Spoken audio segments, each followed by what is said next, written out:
Uno de los escenarios claves de la convivencia y la interacción de las ramas tiene que ver con la ley de sometimiento. Hemos tenido en el pasado algunas discusiones, algunos puntos de vista distantes entre el gobierno y algunos de sus parlamentarios y el señor fiscal general de la Nación en el sentido de hacerle unos ajustes a esa ley. El proyecto, efectivamente, entendemos que tuvo unos cambios precisamente para subsanar y darle atención a las grandes preocupaciones de la Fiscalía.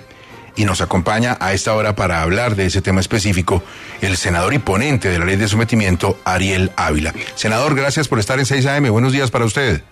Gustavo, buenos días y un saludo a toda la mesa y muy amable por su invitación. Muchas gracias. La palabra político, reconocimiento político, actividad política, ejercicio político, siempre se nos cruza en las dificultades del Ejecutivo, del Legislativo, de la Fiscalía. ¿Qué pasó con eso? Básicamente, Gustavo, quedó en dos de los artículos taxativamente escrito que las organizaciones criminales que se sujeten a esta ley no tienen reconocimiento político, no va a haber ningún tipo de reconocimiento político.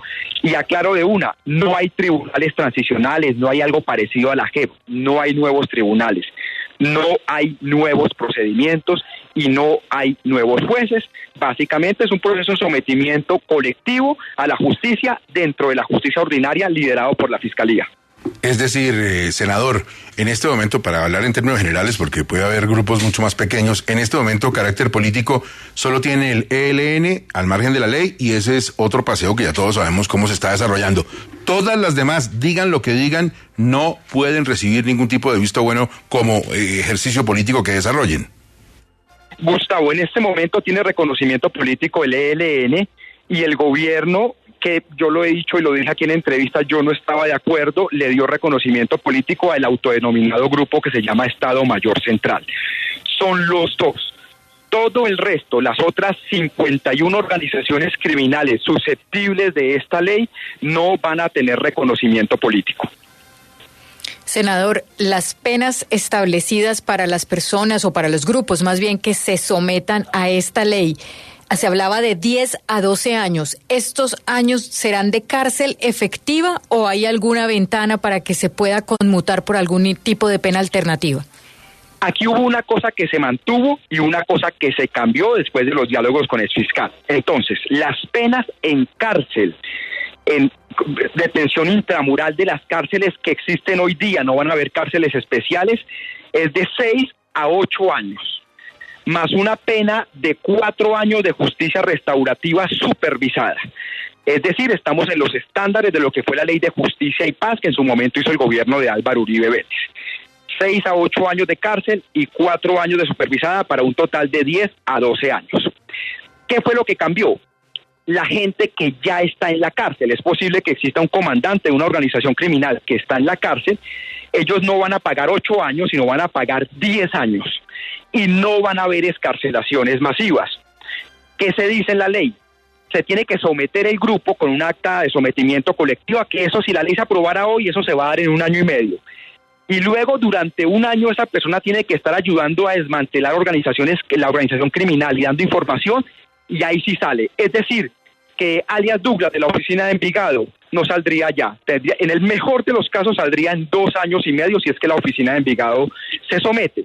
Eso quedó para evitar ese tema de excarcelaciones. Y es claro también que aquí no hay indultos ni nada, porque esto no es nada de justicia transicional, ¿no? Esto es justicia ordinaria. Perfecto, le voy a hacer 2 de contenido económico. La primera, el billete, ¿cuánto se van a quedar ellos? Gustavo, se mantuvo lo de la ley de extinción de dominio del año 2014. Si entregan bienes anticipados de forma rápida, el 94% va para reparar víctimas y para el Estado, y el 6% se les retorna a ellos una vez cumplan la pena, que eso es lo que existe hoy en la ley de extinción de dominio.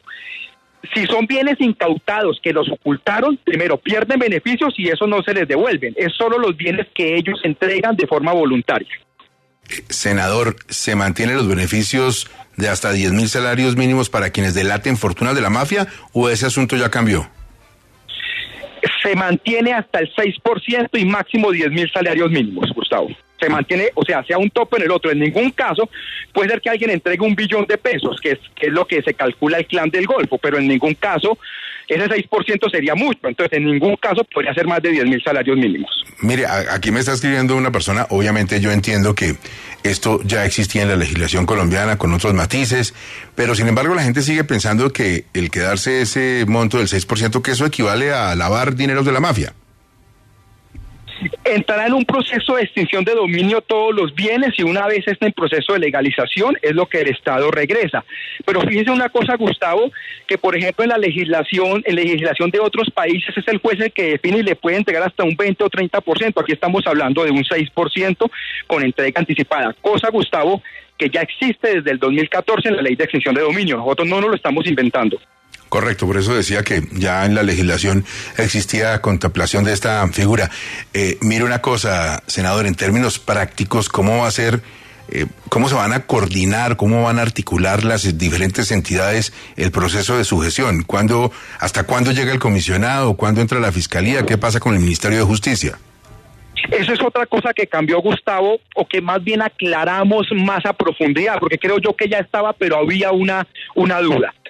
Estos procesos van a estar divididos en 3 etapas. El primero, que es el de acercamiento y conversación, que lo lidera la oficina del alto comisionado.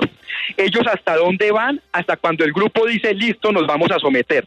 Ahí comienza la segunda etapa, que es el sometimiento, que llamamos la etapa del procesamiento, que eso está liderado por la Fiscalía General de la Nación exclusivamente.